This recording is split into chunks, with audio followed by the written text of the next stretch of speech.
Turning now to politics on this Thanksgiving, guilty verdicts in the trial of Ahmaud Arbery's murder tops the headlines. And joining us to break it all down is Caroline Heldman, professor of critical theory and social justice at Occidental College. Good morning, Caroline. Good morning. Happy Thanksgiving, Giselle. Happy Thanksgiving. We are grateful for you every Thursday, Thanksgiving included. So this could have been a very different Thanksgiving had the Arbery decision gone differently. What's the significance of this verdict? And most importantly, even though there's mitigating circumstances here, how healing is this moment for the nation? Well, it's certainly healing for people who want racial justice. I mean, the U.S. has a very long history of white vigilante violence against Black people, especially Black men. And we tend to think of it as being in the past, but it's very much a present thing. And especially given a number of high-profile cases in the last few decades in which folks have not been held accountable, this is a significant interruption of that history.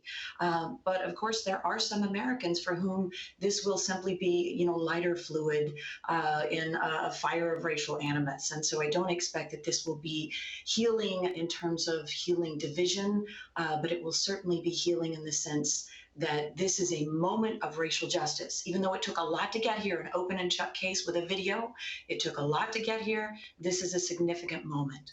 And it almost didn't make it to trial had it not been for that video. What does that tell you?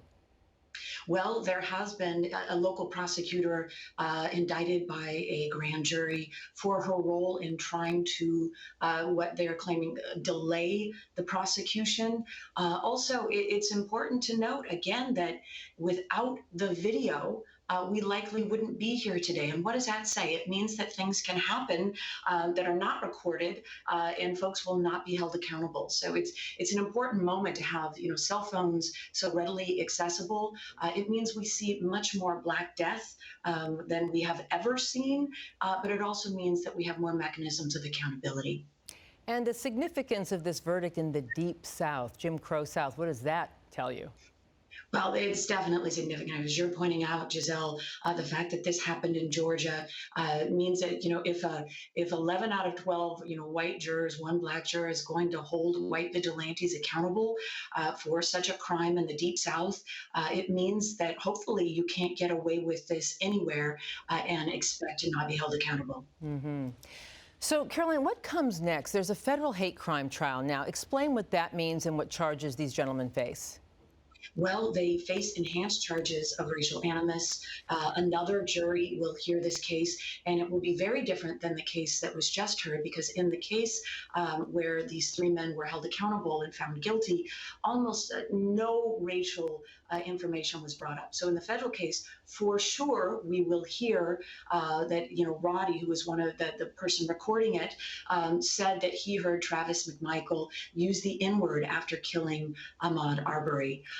Also, you will learn information about the shooter's praise of white supremacists online. You will learn, for example, that he had a Confederate flag on his license plate. So I anticipate, another national debate about the meaning of that symbol. But we'll just hear a lot more about the racial animus in this case, and it will enhance the charges if that jury finds these men guilty. So this verdict obviously comes on the heels of that huge settlement in the Unite the Right rally in Charlottesville, where victims were awarded $26 million. What's the significance of this ruling, Caroline, and what message does it send to others in the alt-right, for example, those being held accountable in the Capitol riot?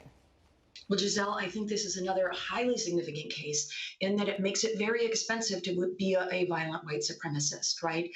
This is the first time you have civil charges, really significant civil charges being filed, $12 million against the driver who murdered Heather Heyer with his Dodge Challenger.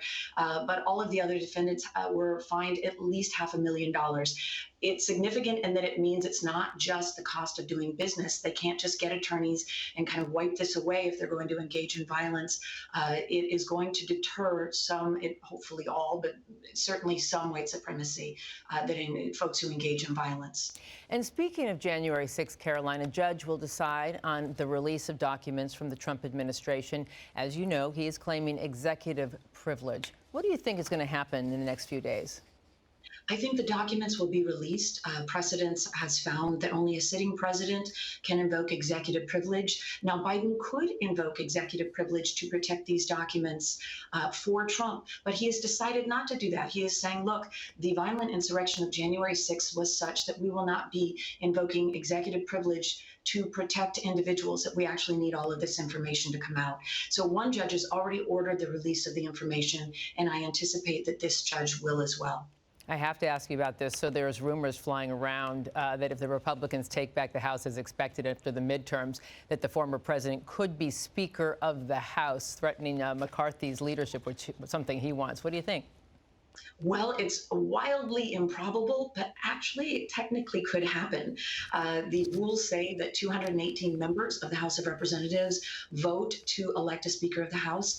It does not require that that person be a sitting member of the House of Representatives. Now, to date, 250 years, it has always been someone in the House. But could they do this? Sure, they could. Will they do this? It's unlikely. This is much more of a ploy to get Kevin McCarthy, who is the likely next Speaker of the House if the Republicans take control, to move further to the right, to go full MAGA, to go more pro-Trump. All right, before I let you go, the biggest political question of the day, and you've got 20 seconds to answer it. What are you most grateful for this Thanksgiving? You know, Giselle, I'll have to go with two things. Sorry, I'll cheat a little. Vaccinations for sure. Also, I'm thankful for my wonderful Spectrum One family, just the most thoughtful folks in the news. And we are so thankful for you. We'll be right back.